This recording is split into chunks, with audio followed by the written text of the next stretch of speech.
Hello friends and welcome to Kirby Russia. I'm Tim Kirby, political analyst and radio talk show host, an American who's lived in Russia for about 15 years now, who's one of the few people who actually knows how the society works, how the civilization flows, and how to say those things in English. Today's episode, friends, is going to get spicy because our topic is a hot one: feminism in Russia and how it's different from the West. Our guest for the big interview today is Daria Platonova, who has a PhD from Moscow State University. She's a political observer and specialist in Neoplatonism, as well as a researcher in Orthodox feminism. But we'll get to that a little bit later. Okay, so before our big discussion about feminism in Russia, I'd like to jump back in time a little bit to medieval times. Not to talk about women's issues or anything like that, but to make a point. So if we look across the medieval world, it wasn't just Europe. The sort of India, Middle East, Russia, China, Japan, really sort of all had this medieval period with some kind of lords overseeing serfs or vassals of some sort, being ruled by monarchs, a very highly religious society. So this sort of diverse looking on the surface but deeply homogenous medieval world has kind of come back. Because today, with pretty much no exception, the world has really gone through modernity. The world has pushed through the Industrial Revolution, and only maybe some of the last most stringent holdouts, like Saudi Arabia, really look like the world did before the Industrial Revolution. And so we can see there's a real big tie between industrial and economic development and so-called women's liberalization, because it would seem that there's a paradox between an industrial economy or post-industrial economy and the idea that the overwhelming majority of women do not work and they stay at home as moms, have large numbers of children who are supposed to help out with the family. It seems like these things are in direct contrast. So no matter what people try to get to about the morality of feminism and all this, that, and the other, it seems like it's really just a consequence in the shift of the way the economy works. And that's very important because we're on the doorstep of what they're writing as the big old Great Reset. I'm sure you've heard about that. It sounds delightfully scary, but it could actually be an opportunity for an interesting victory for women across the globe. Now, one of the sort of justifications of why women had to enter the workforce was World War II, right? There weren't enough men, and so women were asked to go to the factories and work as best they could and to help out with the war effort. And supposedly the mythology goes that then women were very excited in the West and they wanted to work and they blew open the doors of these stereotypes and things were changed forever. But I think it had to do a lot more with the fact that large corporations really at the time saw it that half the workforce, in fact, slightly more than half the workforce, wasn't really working and that they could get a lot more out of people and a lot more out of society. But now the Great Reset tells us that people aren't really needed. The jobs are going to vanish and that everything is going to clamp down and it's going to become a very brutally divided world between some sort of creative super class and then people who have to work with their hands doing things that robots can't do with their robotic hands. Now, that sort of begs the question is, okay, if we're going back to a world where we need less people, why can't we go back to a world with families? Why can't we go back to a world where being a stay-at-home mom to produce these highly educated, highly creative children is an option? Because as we see today, with basically the death of motherhood, we can see the effect on society. We can see the dumbing down of society. We can see the bad and misguided behavior of children. A quarter of the narcotics consumed all over the world are consumed in America and the West in general. We are miserable and defeated. Our families are shattered. And so in some ways, we look at this Great Reset as the maybe sort of like a Terminator-style situation where the robots are coming to take our jobs and replace us. But it doesn't have to be. This could be the new opportunity where we really put the focus on the family, where mom stays home, she educates the kids, because the kids have to be as absolutely smart as they can to compete with the automation that they promise is coming. So in a lot of ways, we're at the dawn of maybe the return of the best of the old school world, where women were protected, taken care of, they were definitely pushed to have children, to have families and find the love of their life and all that, but at the same time have an extremely important, vital role in society, and maybe even work from home, because the technology that's allowing us to survive a certain disease has basically opened the doors for a lot of women to have motherhood, but with the opportunity for a little bit of work on the side, not having to choose between work and family, but kind of a mix of both. And so we're at the cusp of this very interesting opportunity. And definitely at the forefront of this new opportunity is Russia. So if we exclude the ultra-liberal freak show of downtown Moscow, overall Russian society wants to have babies. The government wants people to have babies. The populace does. People want to have families. This is considered normal. It's also normal for men and women to say that they need each other, because they do. Russia's not so much of an individualistic society, and individualism can be good. Individualism means you're not acting like an adult baby on the one hand, but on the other hand, individualism can be very narcissistic, because we can't admit that we need other people. So that's one thing that's sort of good about the balance in Russian society. And with all the government programs that are trying to promote people to have families and have children, so with all the government programs that are out there to get people to have children and feel good about having families and stay together, and also having universal, fair, hard divorce laws, Russia's really ahead of the game in terms of where male and female relationships are going in the 21st century. So if anywhere is going to have a more happier, nicer, kinder, family-friendly Great Reset, it's going to be here in Russia. Because if we go back in time, we cannot forget that in the 1920s, during the Russian Revolution, there were all sorts of bizarre, freakish sort of movements coming up from the woodworks of transvestites wanting to parade on Red Square, and the Down with Shame movements, which were ultimately rejected by Russian society.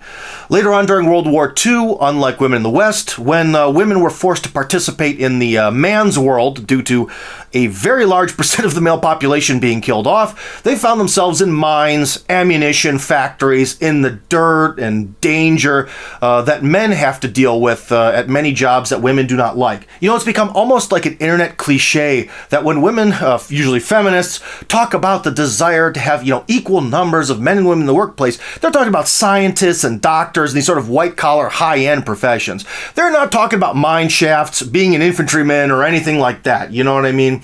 So we have to look back to World War II, and Russian women were shoved into this brutal masculine role of digging ditches and mines and all this other awful, dangerous work, and they did not like it. This was a different type of entering the male realm, and overall Russian women rejected it. They do not want to pick up shovels and sling dirt all day. That's for us to do in the freezing cold, right?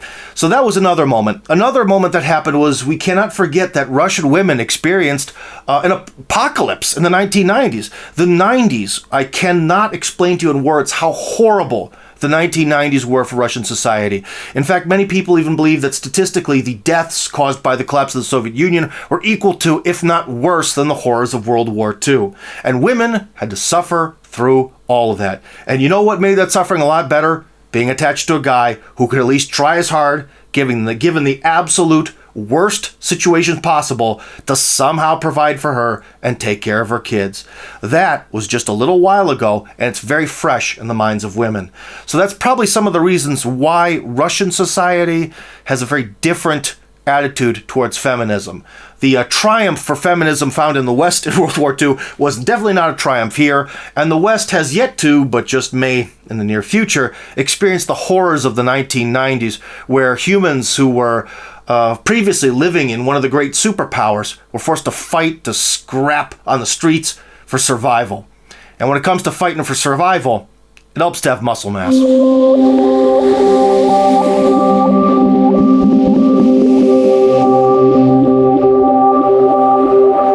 And so, the ball is really in Russia's hands to sort of show us what the family is going to look like. What are relations between men and women going to look like in the 21st century? Will Russia take that opportunity or just squander it? Well, we'll see. But what we can do is take a listen to Daria Platonova, who is a researcher of Orthodox feminism with a PhD from Moscow State University. She's going to tell us all about the true nature of feminism in Russia, starting right now.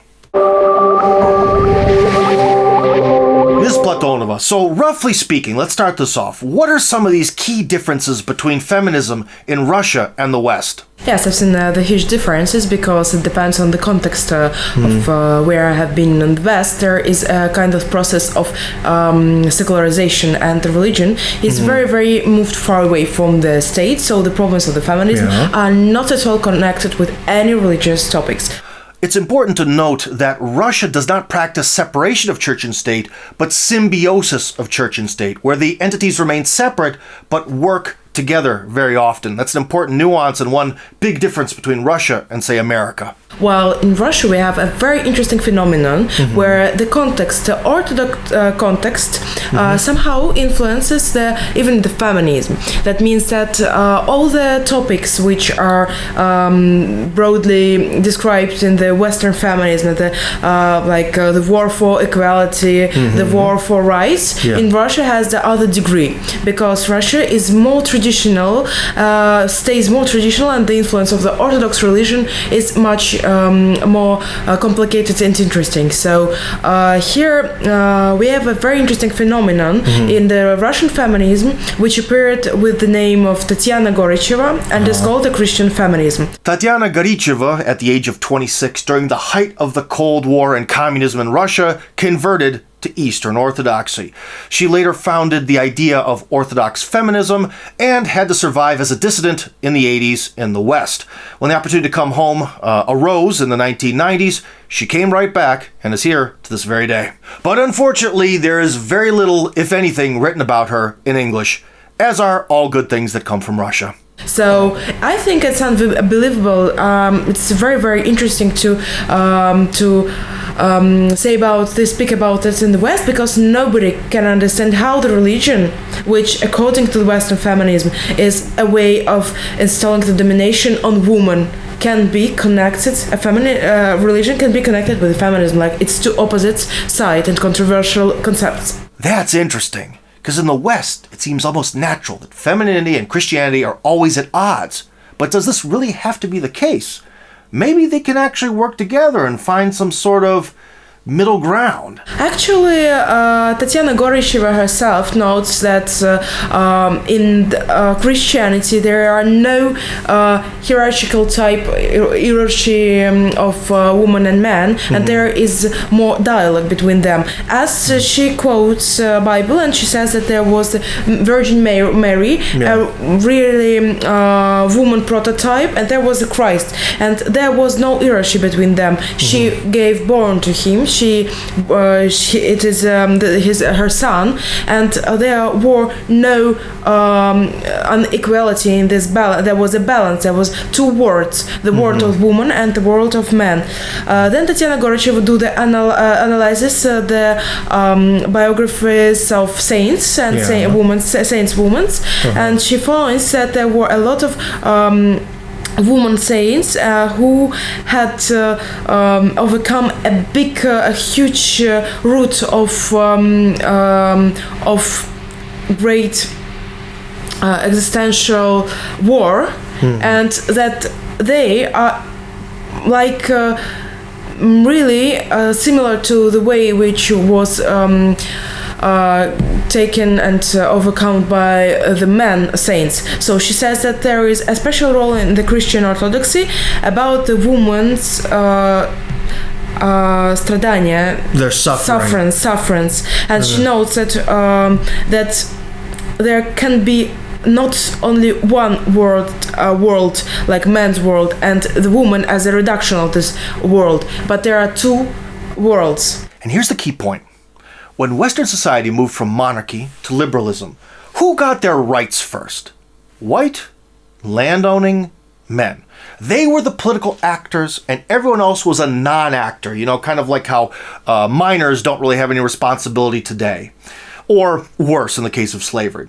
But as time went on, other types of men, other ethnicities, and non-landowning men were all sort of grouped into this male category as the big political actor in society. Now, the interesting thing that happened was when women also wanted to be reflected by, the law, by constitution, rather than having sort of a separate entity, a separate nature for women were shoved into the male category. So the interesting thing is, when women did get their rights, they didn't get their rights by raising women from the status of non-entity to a separate woman entity of equal value to men, but they essentially became men. That is probably where feminism took a very wrong turn, and why there's so much desire among awful feminists today to essentially replace men, take the place of men, or just become men. So is this key oversight in the logic of... But then again, that was a long time ago, about 100 years ago. Maybe this key oversight in the concept of feminism really isn't relevant today. Or is it? Well, Simone de Beauvoir says that a woman is another. Is another. She's another, the figure of another, and this another is created by a man's world. And now a woman has to do a revolution against this man world. It's Simone de Beauvoir, the second wave of feminism, so-called in history, second wave of feminism. But Tatiana Goricheva notes that it is fantastic that the woman is an other, but she is not another created by a man. She is another created by the God. And so here she points out that this other as a separate and other world, and there is no possibility to do an hierarchical type of hierarchization between the men's and the women's, and these worlds are different. Here Tatiana Goricheva says that it can be based on the religion of Christianity, that when it comes to God, the man and the woman are equal, but they are not equal as the woman has all the rights the man has, or the man is not equal to woman and he doesn't have the similar rights that woman has. These are two worlds, and they doesn't correspond. They doesn't cross. They are two separate worlds. Men and women being of equal value but completely different natures is ironically a pretty radical version of feminism for today's Western society. This idea was existing not only in the Christian feminism, but it was also created and presented in the standpoint feminism, where there is also the declaration. It's not connected with religion. It is widely presented in the West, but here we have the main topic that woman's world has nothing with men's world. This is very paradoxical thing, because we think, the idea is quite obvious. Really, they are different, even from the consciousness, psychology, evil, physical appearance were different. But the problem is that the liberal feminism and the feminism, which dominates the West, it's focused on the creating the equality of women's and men's, even till the era of having the same psychological and physical appearance, like the androgyne figure is some kind of making the real equality of woman and men becoming true. The current trend of androgyny, while forcing men to be sort of wishy-washy and passive, while praising women who are strong bosses, has really confused Western society. It's kind of like we're all square pegs being forced into round holes. Why should we do this? And why is this not happening in Russia, which is open to all the big, cool trends in Hollywood movies? Why does Russia have some sort of weird immunity to this? Well, for us, that's a very interesting case, because when we watch how the feminism was developing in the world, we see that in Russia, the women's suffrage was accepted in 1906. So in the beginning of the 20th century. While in France, we have it from 1944. This is an incredible situation. That means that we have already lived in the feminist world, and now we go to the new strategy of this Christian feminism, Orthodox feminism. And as for Russia of today, contemporary Russia, I think we're still trying to copy the West. We still try to be as liberal as the West is, even if we have a little bit the course in the geopolitics to the multipolarity. But still, we are in this world where there is the man's domination, and the woman is some kind of other created by a man. So I don't think that we have already overcome this liberal feminism in Russia. I just think we still are in a trap of that. We still exist in the liberal paradigm, which also, it is a liberal paradigm, but we don't. We need to always understand that Russia was in the avant-garde of the feminist battle, and like today we have a regress to this liberalism. So we had a very Soviet avant-garde cyber even feminism, the idea of real resistance of women against the bourgeois liberal landlord totalitarian hegemony, and now we are somehow softening our discourse to the liberal model, which is a regress, and at the same time on the same wave, on the same time we have this Christian feminism which appears. But so why did Russian women themselves, not under coercion, willfully choose to reject feminism? Well, actually, I think that is because of the context. We are more classical, and maybe here women decided to be some kind of savers of the patriarchy. Maybe they started to feel that the men are losing a bit the will, and they decided to be the patriarchal, savers. Maybe this is the explanation. At the same time, the thing is that Russia was communist more in the geopolitical way, and I'm not sure that we can say that we had this cultural Marxism. So the West is now suffering not from the communism. As far as I'm analyzing the conservative media in the United States, I see a lot of anti-communist speeches, but these are not anti-communist but more anti-cultural Marxism. So we had the communism, which was mainly the economical direction of the communist or socialism. But this communist politics, we didn't have it a lot. We didn't have this focus on the feminism, on the rights of LGBTQ, and all what is happening now in the West. So our communism was really different. Interesting. But then why does Russia, a formerly Marxist nation, seem to be immune to the effects of cultural Marxism? So the thing is that our mentality didn't accept the communism as it was in the West, so we did a small re-editing of that. The thing is that for now, for Russians, it's quite interesting to see the cyber feminists, which can exist in the communist parties, and they are for the destruction of the woman, while we doesn't see the communism as the destruction of the woman. In closing, are there any key differences between the mentalities of today's Western and Russian women and their desires, hopes, dreams, and political views? I do think we don't have this real obsession of fighting men, and I think that we like the dialogue harmony between men and women.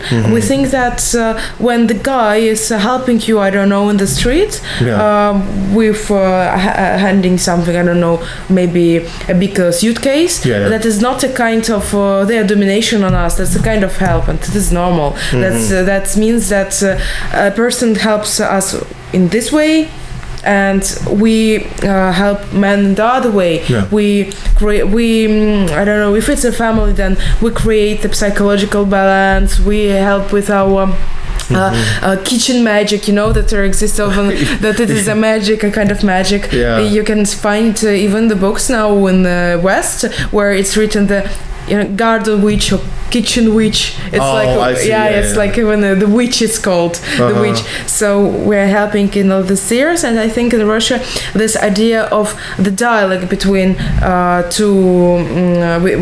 women and men is very, very widely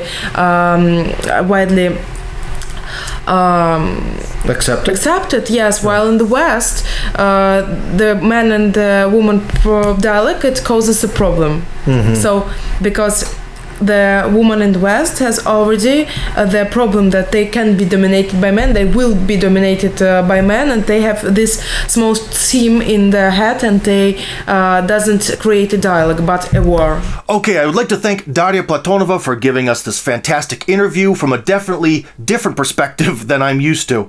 So anyways, guys, in the future, we're going to have Daria's interview in full. We're going to have an unedited version coming out very soon, which you should enjoy. And I'd like to ask you to do the whole like, share, subscribe thing. But the key thing is really share. Guys, big tech is against us. The kind of things we're talking about in this program, they are not the kind of things big tech likes. So you're going to have to do it old school, manual. Share this program with your friends. I'd really appreciate it. And if you want to do an interview with me, I'm always happy to. Let's have a chit chat. Anyways, see you in the next episode. До свидания.